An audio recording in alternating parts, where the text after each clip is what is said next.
dengan Mbak Devi ya? Betul. Oke, kemarin sudah sempat berkonsultasi dengan saya melalui by WA ya. Iya. Oke, kemarin saya cuma sedikit sih dari mendengar cerita Mbak Devi. Nah, makanya kita mau kasih konseling pada hari ini, gitu kan? Iya. Oke, mungkin saya mau nanya dulu, Mbak Devi ini dari mana tadi? Oh, kebetulan aku habis kelas sih Kak, di kampus. Gitu ya. Jadi ini waktu luang ya? Iya, mumpung luang aku kesini. Kuliah di mana, Mbak? Aku kuliah di UM, ambil BK. Oke, semester? Sekarang semester 3. Oke, baik. Selanjutnya mungkin saya ingin menjelaskan terlebih dahulu ya sebelum sesi konseling kita dilakukan. Ada beberapa hal yang ingin saya sampaikan. Yang pertama mungkin adalah kerahasiaan, di mana saya sangat menjaga sekali kode etik. Jadi Mbak Devi ini tidak perlu khawatir karena saya sudah pasti bisa menjaga seluruh privasi dan juga seluruh cerita dan juga seluruh apa yang disampaikan sama Mbak Devi kepada saya. Jadi juga saya harapannya Mbak Devi juga bisa terbuka kepada saya supaya saya juga melakukan konselingnya juga bisa totalitas seperti itu. Kemudian untuk durasi waktu mungkin kita akan melakukan 40-45 menit. Nah, selama itu Mbak Devi bisa menceritakan semua hal yang sedang Mbak Devi alami atau Mbak Devi sedang ada yang mengganjal pada hari ini. Nah, kemudian yang terakhir saya ingin bertanya tujuan dan juga harapannya Mbak Devi untuk sesi konseling hari ini itu apa? Tujuan sama harapan aku karena aku ada masalah sama rasa percaya diri ya Kak. Jadi aku tuh pengen kalau bisa mengurangi rasa nggak pede itu, atau enggak aku bisa dapet pandangan baru aja biar aku nggak terlalu memandang jelek soal diriku sendiri gitu, sama nggak terlalu membanding-bandingkan diriku sama orang lain gitu sih. Oke, saya juga izin mencatat ya. Iya boleh. Jadi tadi tujuan dan harapannya adalah yang pertama Mbak Devi ingin mengurangi, kemudian juga ingin memiliki perspektif yang baru. Iya betul. Baik, mungkin Mbak Devi bisa ceritakan apa yang Mbak Devi alami terlebih dahulu.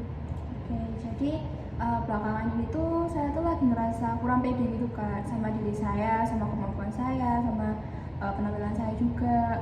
Karena nggak tahu kenapa belakangan itu banyak banget sekeliling saya tuh yang lagi, nggak tahu ya, saya aja yang ngerasa atau emang lagi saya ngeh aja, kayak banyak banget orang-orang yang punya entah itu potensi atau kemampuan yang luar biasa banget buat saya. Jadi saya ngelihat mereka tuh tiba-tiba kayak kok mereka keren ya, terus saya ngerasa minder.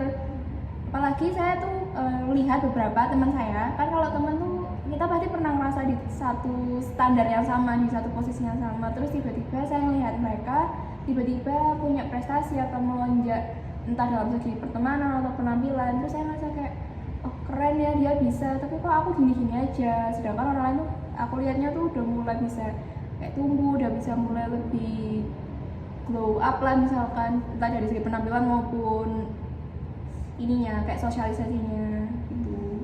Lalu apa yang kamu rasakan ketika melihat mereka? Ada irinya, terus kadang tuh sedih. Irinya tuh kayak ya iri aja ngeliat mereka bisa kayak gitu, sedangkan aku ya kayak gini-gini aja. Terus kalau sedihnya tuh kayak ya itu aku nggak ada tindakan yang bisa aku lakuin. Ngeliat mereka tuh cuma bisa diliatin aja terus batin gitu. Sejak kapan itu terjadi? Kalau kayak gitu sih sebenarnya udah sering Kak, tapi kalau yang akhir-akhir ini kayaknya karena lebih banyak orang yang aku lihat, jadi mungkin lebih lumayan kepikiran aja sih. Mbak Devi lihat semua itu melalui dunia nyata atau hanya dari sosial media aja? Kalau itu ada yang dari sosmed aja, ada yang emang aku lihat di real life, kayak anaknya emang di temen aku sendiri gitu misalkan. Oke, saya sangat mengerti perasaan kamu bahwa kamu ini merasa iri, merasa tidak mampu, merasa rendah diri karena melihat orang-orang di sekelilingmu atau lingkungan kamu itu adalah orang-orang yang berpotensi, sehingga kamu merasa bahwa dirimu itu nggak punya potensi. Nah, kamu merasa bahwa dirimu itu orang yang nggak mampu, padahal kalau dilihat cuma sekelibat aja mereka memang mungkin keren, tapi kamu nggak tahu apa yang mereka lalui supaya bisa jadi mereka yang sekarang seperti itu. Nah, saya sangat mengerti sih perasaan kamu dengan banyaknya orang di sekeliling kamu yang kamu lihat itu hebat dan luar biasa. Tapi pernah nggak kamu berpikir bahwa apa yang mereka lakukan itu mereka memiliki sebuah usaha yang besar untuk melakukan itu? Sadar sih sebenarnya kalau pasti nggak gampang juga ya di posisi yang mereka jadi sekarang.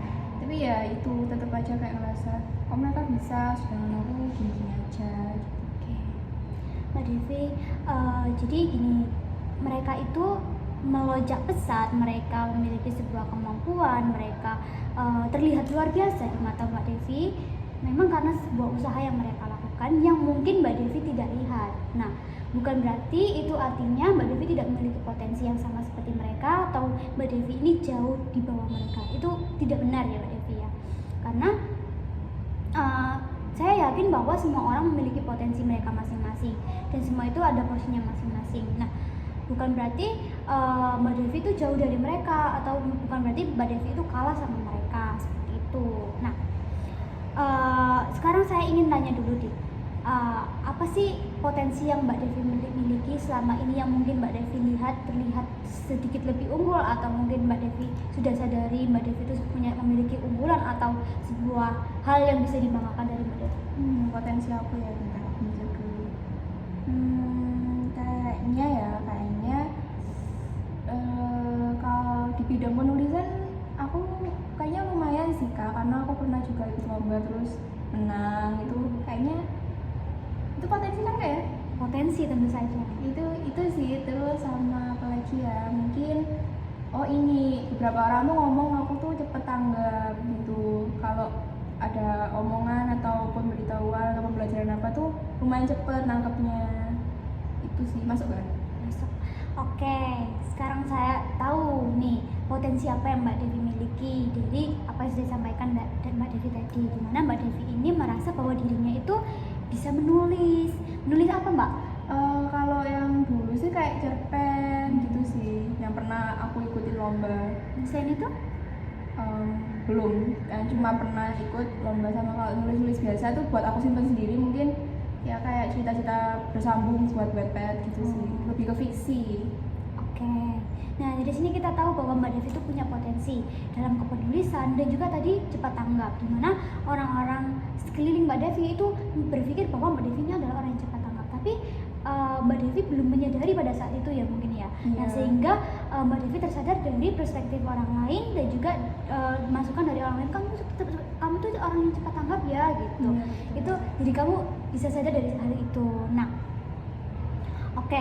Nah, sekarang mungkin saya ingin tanya lagi, kembali lagi ke rasa nggak percaya Mbak Devi. Nah, kan Mbak Devi sudah tahu potensinya. Nah, apa yang membuat Mbak Devi ini masih merasa tidak percaya diri dengan potensi yang Mbak Devi miliki, walaupun sudah terlihat?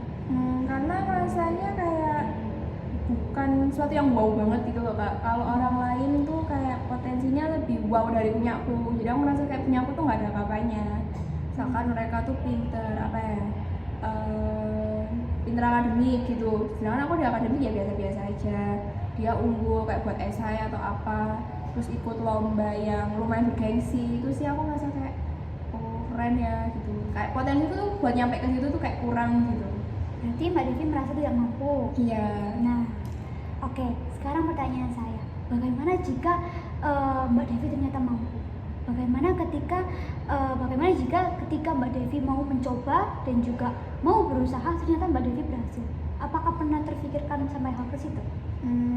Kayaknya belum deh. Rasanya emang kayaknya aku lebih fokus ke ini, sisi jelek-jeleknya dulu sih. Kalau mau ikut suatu lomba atau mau nyoba sesuatu, terus aku mikir kayak kayaknya nggak bisa deh, jadi kayak ini nggak usah gitu. Terus aku rasa kayak jangan, nanti paling nggak menang, soalnya saingannya lebih keren, lebih bagus dari aku, lebih pintar dari aku. Jadi jarang sih Kak, bahkan nggak pernah kayaknya aku mikir kayak gimana kalau berhasil. Kayaknya belum deh. Oke. Nah, dari cerita kamu barusan, saya rasa kamu mengeblok diri kamu, mengeblok pikiran kamu sehingga tidak ada celah untuk kamu bisa merasa berhasil. Dan sepenuhnya pikiran kamu itu adalah pikiran yang negatif, pikiran kamu merasa tidak mampu, pikiran yang buruk, sehingga terbentuklah mindset bahwa kamu memang tidak mampu. Padahal bukan itu hal, itu bukan hal yang betul, itu bukan hal yang benar dan tidak bisa dibuktikan. Nah, bukan berarti kamu itu adalah orang yang tidak mampu dalam segala hal, jauh dari mereka yang hebat, jauh dari mereka yang luar biasa, dan bukan berarti kamu tidak memiliki potensi seperti itu, Mbak Devi. Nah, kemudian saya ingin juga membawa Mbak Devi berpikir bagaimana kalau misalkan Mbak Devi ini ternyata berhasil, apa yang akan Mbak Devi rasakan? Kalau misalkan aku berhasil dalam lomba gitu ya, kayaknya aku bakal seneng banget sih, so aku bakal bangga banget sama diri aku bakal bersyukur juga kalau aku bisa melakukan sesuatu. Okay. Nah, itu keren banget karena Mbak Devi udah kepikiran bahwa kalau misalkan aku berhasil, aku pasti merasa keren. Tingkat kepercayaan dirinya akan meningkat, bukan? Iya sih, nah, betul kan? Nah, coba kita bawa lagi ke hal yang tadi dimana Mbak Devi itu merasa rendah diri, merasa insecure. Kira-kira apa yang Mbak Devi rasakan? Kalau gitu aku ngerasa kayak jadi orang nggak berguna, terus aku ngerasa kayak sedih, terus ngerasa kayaknya orang-orang nggak mau dia temenan sama aku gitu karena potensinya kurang gitu sih. Bikin aku ngerasa gak enak aja. Jadi semua perasaan Mbak Devi itu terbentuk dari pikiran atau usaha yang sebenarnya belum Mbak Devi lakukan, seperti itu. Nah, kemudian kalau misalkan saya bawa lagi Mbak Devi untuk berpikir ke hal-hal yang positif lagi, gimana kalau misalkan Mbak Devi berhasil, bagaimana ternyata Mbak Devi mampu, dan juga semua yang Mbak Devi impikan atau angan-angankan dan lihat dari orang lain ternyata ada di dalam Mbak Devi. Apa yang mungkin akan dirasakan? Perasaan senang yang berkali-kali lipat sih, soalnya kan kalau aku bisa berhasil di sesuatu yang aku suka emang dan aku mau, itu tuh pasti bakal seneng banget gak sih Kak? Terus aku juga bakal ngerasa bener tadi lebih pede juga, lebih punya sesuatu yang bisa aku banggain.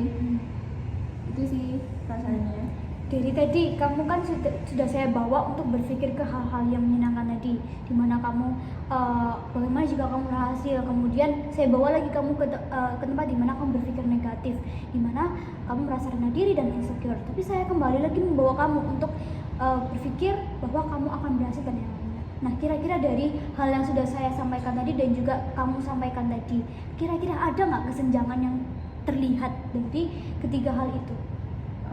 Kalau dari yang positif terus ke negatif, itu aku bisa melihat yang awalnya aku bisa percaya diri, kalau aku negatif kayak tadi tuh kepercayaan dirian aku bakal nurun, dan itu akan nular juga ke pertemanan aku karena aku merasa nggak pantas saja temenan sama orang lain. Terus itu akan mempengaruhi mungkin penampilan juga nggak sih, kalau orang nggak pede kan kadang kayak selalu malu tuh nundukin kepala gitu sih. Terus kalau balik lagi ke yang positif, dari yang nggak pede ke pede itu kan juga bakal lebih keren sih buat aku. Dan juga itu saya rasa akan ada berpotensi hal yang negatif juga ya, dimana kamu bisa saja membenci orang karena kesuksesan mereka. Oh iya, itu kan iri tuh bibitnya buat gak suka gitu kan. Itu adalah sebuah dampak negatif dari kamu merasa insecure itu. Nah, oke. Kemudian dari yang sudah kamu sampaikan tadi, kamu menyadari kan bahwa ada kesenjangan dari hal yang harusnya kamu impikan itu kamu berhasil, kemudian kamu merasa apa yang sudah kamu inginkan itu terwujud. Nah, kemudian dengan hal yang dimana kamu itu insecure, tentunya ada kesenjangan, dan itu lebih enak mana? Kalau misalkan kamu merasa insecure terus atau merasa percaya diri? Kalau enakan pasti percaya diri nggak sih? Soalnya aku bakal lebih leluasa aja sama diriku, nggak perlu malu-malu juga, nggak perlu sama orang lain juga, nggak perlu yang kayak sungkan atau gimana. Jadi aku bisa jadi diriku sendiri gitu dengan pede. Oke. Nah, dari situ saya ingin bertanya lagi, apakah dari potensi yang tadi Mbak Devi sebutkan, seperti aku pintar nulis, lalu aku juga bisa cepat tanggap. Nah, dari kedua hal itu, kira-kira apakah Mbak Devi bisa percaya diri dengan kedua potensi yang mungkin masih diambang-ambang, masih di pikiran Mbak Devi? Nah, kemudian ya seperti itu. Tapi kan yang kedua ini kan belum sepenuhnya ya, belum full kan, nggak apa-apa. Tapi kedua hal itu sudah Mbak Devi sebutkan. Kira-kira bisa percaya diri dengan hal itu nggak? Kayaknya bakal agak susah sih tapi soalnya udah lama juga kayak kalau belajar nulis ya, sudah lama juga nggak pernah aku utik-utik lagi. Tapi kalau mau nyoba sih kayaknya bisa, walaupun emang nggak gampang ya, walaupun agak berat, tapi kayaknya aku mau nyoba sih buat lebih percaya diri. Oke. Nah, tadi sempat Mbak Devi bilang bahwa belum nyoba, belum dalam waktu udah lama banget udah nggak nyoba. Nah, itu kenapa Mbak Devi nggak nyoba? Pertamanya sih karena saya males ya Kak, jadi kayak ngerasa udahlah ngapain gitu, males. Terus lama-lama waktu pengen jadi ngerasa ragu karena udah lama nggak dilatih, udah lama nggak pernah nyoba ikutin, jadi kan nggak terlatih lagi kan, nggak ini saya kalau nulis nggak terlatih lagi, jadi mau ikut walaupun ada kemauan, pas melihat pun ngerasa kayaknya ini jelek deh tulisanku, karena aku juga melihat saingannya juga kan, kayaknya saingan aku lebih bagus deh, kayaknya ini nggak kurang ini, terus mau aku perbaiki lagi tuh kayaknya udahlah nggak usah sekalian gitu. Berarti masih bergelut dengan nggak yakin nih ya? Iya. Oke, sekarang yang ingin saya tanyakan adalah bagaimana lingkungannya Mbak Devi? Mungkin dari lingkungan keluarga, lingkungan pertemanan. Di lingkungan keluarga saya sih anak kedua dari 2 bersaudara, jadi saya anak bungsu. Terus kalau sekarang saya tinggal sama ibu saya, ayah saya udah meninggal waktu saya SMP. Sama kakak saya juga satu rumah. Terus kalau kehidupan kita sih normal aja sih Kak, kayak keluarga biasa. Cuma memang keluarga saya ini tipe orang yang bukan orang yang suka ngasih afirmasi lewat kata-kata. Jadi mereka tuh kalau buat ngapresiasi atau ngasih pujian itu tuh masih kalau nggak dipaksa tuh susah. Terus kalau lingkungan pertemanan tadi, kalau sekarang di kuliahan lingkungan pertemanan saya lumayan baik, saya suka. Makanya teman-teman saya tuh suportif, positif, suka dukung saya. Makanya itu saya bilang kayak melihat teman saya tuh kayak bisa keren gitu, saya ngerasa kayak kok mereka bisa ya, jadi saya tuh merasa agak minder sama mereka. Terus kalau di SMA sama sih, teman saya juga baik-baik, positif semuanya. Terus ada juga beberapa anak yang saya lihat, sekarang kan kita kuliahnya beda-beda, saya lihat dia tuh bisa berkembang kayak lebih aktif di perkuliahannya gitu. Kalau di SMP ini sih, kalau di SMP memang saya agak kurang di sosialisasinya, soalnya dulu kan SD-nya di kampung, terus SMP-nya agak kekotaan. Nah itu tuh ada gap gitu antara pertemanannya, jadi aku ngerasa kurang cocok sama mereka, ngerasa kurang pantas. Jadi waktu SMP tuh pertemanan aku yang benar-benar punya temen deket itu mungkin kelas 7 akhir sampai kelas 8, itu kan COVID. Itu sih baru punya temen yang benar-benar teman. Yang waktu awal-awal kelas 7 itu aku benar-benar sendiri, terus bingung mau gabung sama yang lain juga, padahal nggak ada yang ngucilin aku, mereka kan terbuka, cuma emang akunya aja kayak takut sama mereka, kayak aku takut, nggak pede sama mereka, soalnya mereka kan lebih kelihatan lebih unggul, lebih lebih pinter dari aku kesannya gitu. Kalau di SD sih normal sih, kalau di SD kan karena sama-sama satu kampung gitu kan, jadi masih ngerasa bisa bareng-bareng gitu. Kira-kira dari cerita yang sudah kamu sampaikan tadi, apakah ada keterkaitan antara kondisi kamu atau pengalaman kamu di SMP itu dengan hari ini, di mana kamu merasa insecure itu? Mungkin mirip-mirip sih Kak, ada hal yang hampir sama, karena aku melihat orang lain lebih, mungkin itu karena pikiran aku sendiri aja kali ya, karena kan aku melihat orang tuh lebih punya potensi, lebih keren dari aku, lebih pinter, jadi aku rasanya mereka nggak mau temenan sama aku karena aku nggak sepinter dan sekeren mereka, padahal sebenarnya kan cuma pikiran aku sendiri. Sebenarnya mereka itu fine-fine aja sama aku, cuma karena emang akunya melihat mereka kayak gitu, terus aku nggak berani temenan sama mereka karena aku merasa nggak pantas, padahal mereka sebenarnya ya nggak apa-apa gitu sih. Kayaknya itu emang agak pola yang sama keulang lagi sih di kuliah ini. Nah, kira-kira apakah itu cukup berdampak nggak buat kamu? Dari kalau misalkan mengingat dari yang dulu, terus kemudian terjadi sekarang lagi kan kamu melihat pola yang sama. Kira-kira hari ini itu adalah dampak dari yang lalu atau bukan? Kayaknya masih ada kaitannya sih Kak. Saya perasaan di situ kan masih belum selesai juga, jadi aku masih mendem gitu, jadi kayak gitu. Kalau sekarang kan aku udah bisa mikir lebih dewasa kan, jadi aku makanya mau konsultasi sama kakak ini buat menuntaskan itu tuh, kayak karena aku tahu itu kan nggak baik dan nggak beres gitu. Saya rasa memang benar apa yang sudah kamu sadari tadi, bahwa memang ada keterkaitan dari pengalaman masa lalu kamu di mana pada saat SMP itu, kemudian terulang lagi di sekarang di mana kamu masih tetap merasa insecure, kemudian merasa bahwa dirimu itu nggak mampu. Nah, pertanyaan saya lagi, apakah di rumah kamu sering dibanding-bandingkan atau bagaimana? Enggak sih kak, justru malah kakak saya yang dibandingkan ke saya. Jadi saya tuh kadang merasa sungkan sama kakak saya, kayak kasihan kayak dibandingkan sama saya gitu loh. Karena saya juga nggak tahu kan kalau dibandingkan kan nggak enak, apalagi walaupun kakak saya kelihatannya cuek ya, kan kakak saya cowok, jadi dia kayak cuek gitu. Tapi ya kita kan nggak tahu ya hatinya orang gimana. Saya takutnya kakak saya tuh malah dendam ke saya karena dibanding-bandingkan. Mungkinkah hal ini juga menjadi sebuah dampak buat kamu, di mana kamu berusaha menjaga image kamu walaupun kamu kadang merasa sungkan dibandingkan, maksudnya kakak kamu dibandingkan dengan kamu yang istilahnya kamu lebih baik lah daripada kakak kamu. Nah, kamu menjaga image itu di depan orang tua kamu supaya kamu nggak turun, dan dimana itu menjadi sebuah tekanan sampai sekarang, atau menjadi sebuah mindset bahwa oh, ternyata aku ini lebih baik dari kakakku, sehingga kamu menjaga image itu. Apakah hal itu terjadi atau kamu rasakan? Kalau yang saya rasa sih enggak sih kak, tapi nggak tahu ya kalau emang itu terjadi secara saya nggak sadar. Tapi kalau saya sadari sih saya nggak pernah ngerasa kayak gitu. Cuma nggak tahu kalau emang itu tuh terjadi tanpa saya sadari. Gitu. Oke, baiklah. Nah, kembali lagi di mana kamu ingin tadi merasa insecure tadi ya? Iya. Nah, mungkinkah hal itu bisa dirubah dengan mungkin apa yang bisa kamu lakukan? Nah, kan pasti kalau misalkan kamu ingin ada suatu perubahan, sudah pasti harus ada yang dilakukan. Nah, dari sini, dari yang sudah kamu ceritakan tadi, kira-kira apa yang bisa kamu lakukan untuk kedepannya? Yang bisa aku lakuin sih nyoba kegiatan sih kak, kayak kan aku ngerasa nggak pede karena aku ngeliat orang lain aktif sedangkan aku gini-gini aja.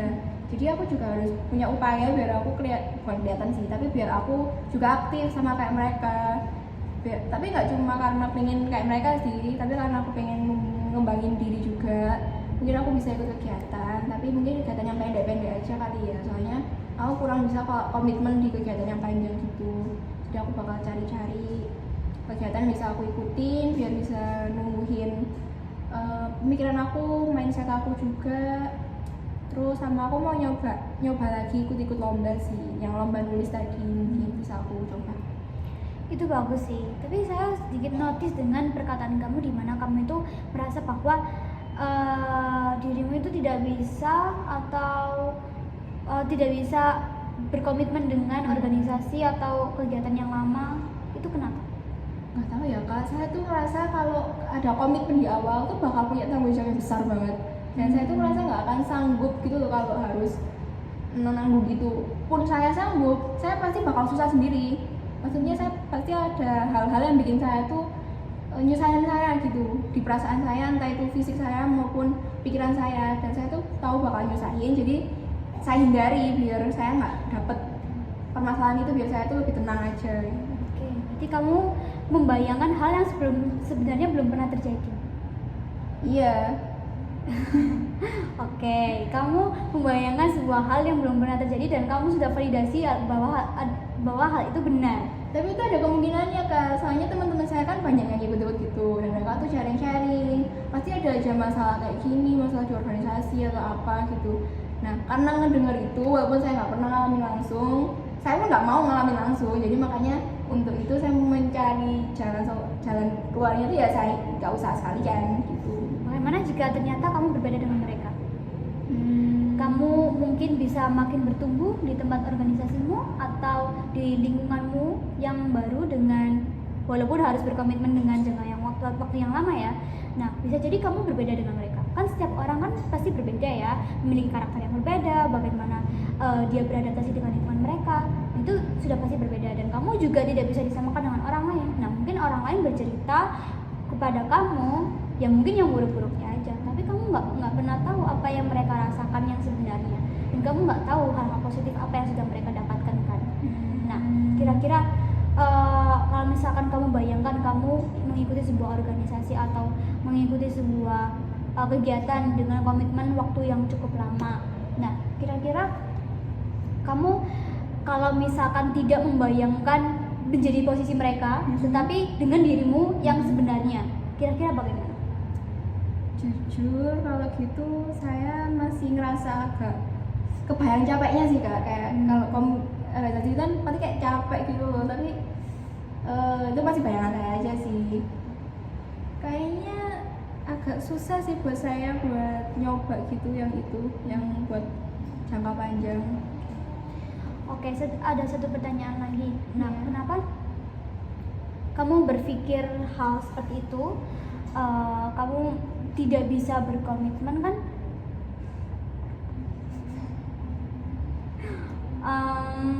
Dimana kamu berpikir bahwa kamu ini sepertinya nggak bisa, padahal lagi-lagi kamu belum pernah mencoba dan kamu sudah mulai ragu dengan hal yang belum kamu coba. Nah, dari hal itu apakah memang tidak ada kemungkinan sama sekali untuk kamu ingin ikut? Kalau kemungkinan pasti ada aja, cuma mungkin kecil ya Kak, soalnya emang nggak tahu ya, mungkin karena emang pengaruh lingkungan juga, dengar-dengar cerita orang, terus lihat-lihat di sosmed juga kan banyak tuh anak yang ngeluh soal cerita soal organisasinya gimana. Nah, saya ngerasa kalau saya ngikutin suatu pasti ada dua kemungkinan yang terjadi kan, kalau nggak baik ya buruknya. Walaupun memang ada di tengah-tengahnya gitu kan, tapi pasti ada hal buruknya. Nah, saya tuh masih nggak siap buat hal buruk itu terjadi sama saya, karena dibilang saya kan mentalnya juga nggak kuat-kuat banget, jadi tuh daripada saya tertekan, jadi menghindari perasaan itu biar saya damai aja. Ya, saya menghargai keputusan kamu sih, tapi mungkin ada hal yang mungkin saya sampaikan juga, di mana mungkin walaupun kamu merasa dirimu tidak mampu atau merasa kamu belum bisa berkomitmen, ya ada satu pertanyaan yang cukup ingin saya tahu, di mana kamu bagaimana jika ternyata kamu bisa bertumbuh dengan pesat di sebuah organisasi, mendapatkan banyak hal positif, tapi memang harus bekerja keras. Apakah kamu akan tetap mau atau tidak? Bekerja kerasnya tuh lewatin yang buruk-buruk itu tadi ya? Bukan bekerja keras di mana kamu harus bikin proposal, di mana kamu harus berdiskusi dengan banyak orang, atau misalkan ngobrol dengan banyak orang sehingga project kamu itu selesai. Itu kan namanya bekerja keras ya. Nah, bukan hal-hal negatif yang mungkin yang teman kamu sampaikan di organisasi itu nggak enak loh, jadinya kayak gini, terus kayak dikucilkan teman. Belum tentu bisa aja teman kamu dikucilkan mungkin karena karakter dia yang berbeda dengan kamu. Bisa aja kamu di suatu organisasi itu kamu mampu tidak seperti mereka. Bagaimana? Kalau saya coba mikir, bisa sih kayaknya, cuma masih ada di hati saya, masih ada yang kayak gak bisa deh, tapi otak saya sebenarnya ngerti kan kalau masih ada aja kemungkinan baiknya, cuma nggak tahu kenapa di hati nurani saya tuh kayak ada bagian yang ngomong kayak gak ada gitu loh. Jadi saya tuh masih agak, walaupun saya ngomong ini ya, saya ngomong bisa, tapi tuh pas di sini tuh masih ada yang ragu gitu loh. Berarti ada kesenjangan antara logika kamu dan juga perasaan kamu.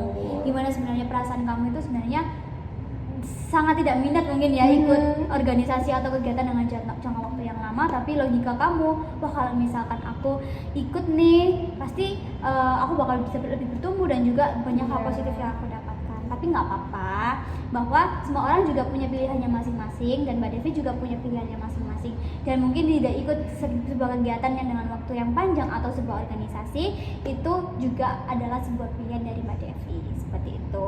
Oke. Tadi kembali lagi di mana tadi Mbak Devi ingin mencoba mulai mencari kegiatan nulis, Wattpad atau menulis cerpen-cerpen untuk di-upload ke Wattpad. Nah, bagaimana dengan esai? Bisa dicoba, walaupun memang awalnya aku nggak pernah melajari serius ya soal esai. Saya kan lebih ke fiksi-fiksi gitu, tapi bisa aku coba pelajari, mungkin bisa aku coba. Mbak esai kan juga lagi banyak-banyaknya, ini bisa jadi opsi sih. Oke.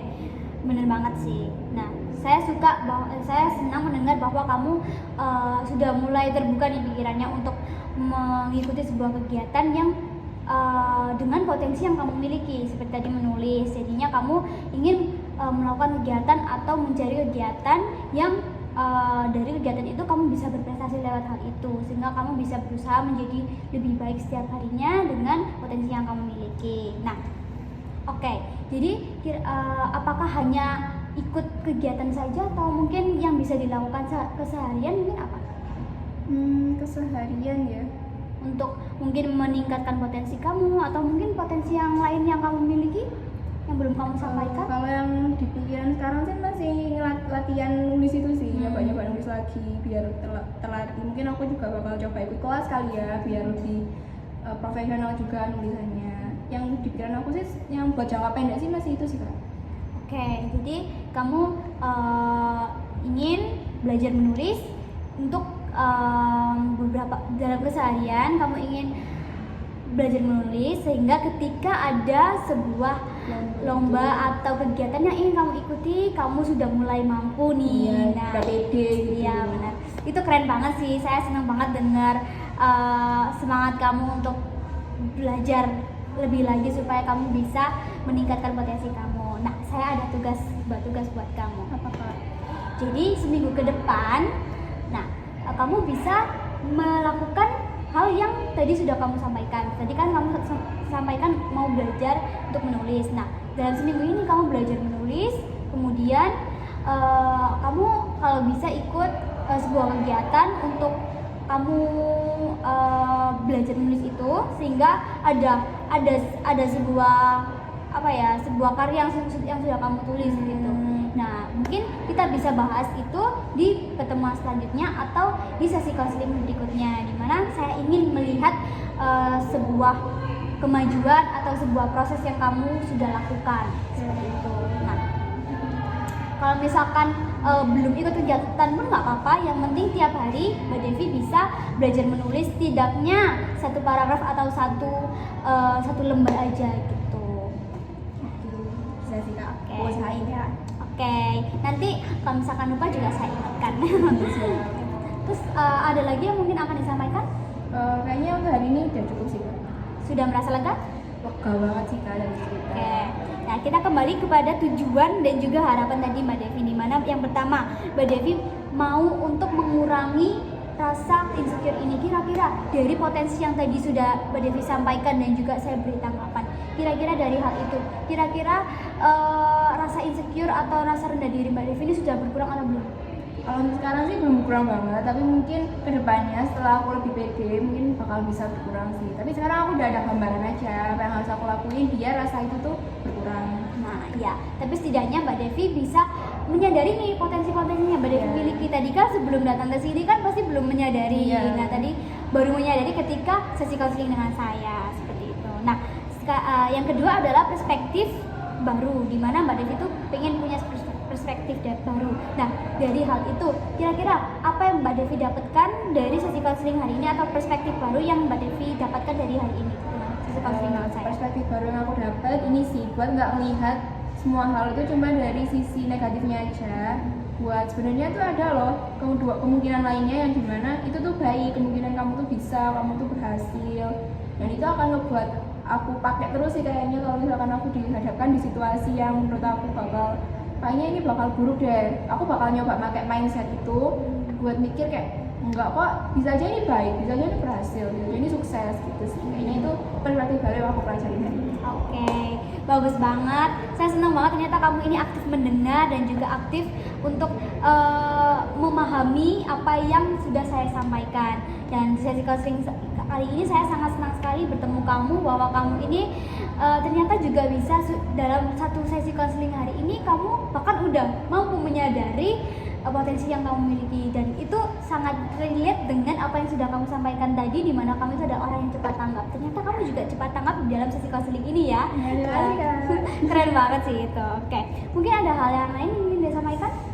Cukup sih Kak. Oke, kita akan bertemu di sesi counseling selanjutnya di minggu yang sama, di minggu depan, kemudian di hari yang sama, di jam yang sama, di tempat yang sama. Oke, setuju. Oke, terima kasih banyak ya Mbak Devi Iya, ya. terima kasih Angel, dia udah kasih banyak banget masukan-masukan ke aku, terus ngasih perspektif baru juga buat aku, ngasih banyak hal juga yang benar-benar nggak pernah aku pikirin sebelumnya. Makasih loh kak. Sama-sama Mbak Devi. Iya, Oke, aku see you. pulang ya. Bye Dadah, bye. see you.